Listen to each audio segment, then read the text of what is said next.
politics is not an arbitrary thing with an arbitrary figure and an arbitrary statistic. These are people's lives. If you're the type of person that's like, that sucks and we just have different worldviews here and I really feel for you, but you should have done it the right way.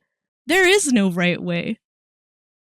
There is a list of countries that is not allowed to apply for a green card or asylum in the US. Mexico being one of them. There's others. China's one of them. The UK is one of them. Do you know that?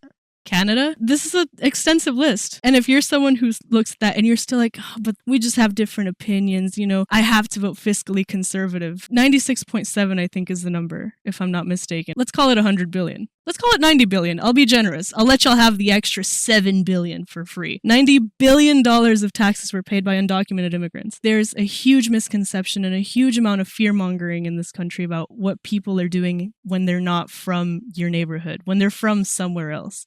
You look at somebody sideways when they're from the wrong city, let alone the wrong country. The people that live here are employed. For the vast majority of people, they don't work under the table. They file for something called an ITIN, which is a taxpayer number, which means, although you are not allowed technically to be in the US, you sure are allowed to work and pay taxes.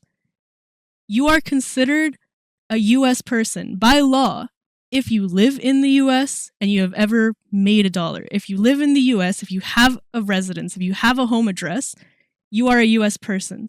And you can read this on any tax form, on any government form that you want.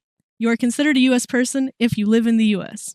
That's it. For everyone that has an ITIN, they are still paying taxes on their income, whether it's on a W-2 or on a W-9, meaning if you are an employee or a contractor. You're also paying property tax, you're also paying sales tax, you're also paying your way into this economy via everything you've ever bought, let alone medical bills, let alone gas, let alone toll roads. If you vote purely on the money because you believe in the righteousness of the people to do what's right, but you're voting against all of these people. You're voting in support of mass deportations. You're voting in support of censorship. You're voting in support of a huge financial loss.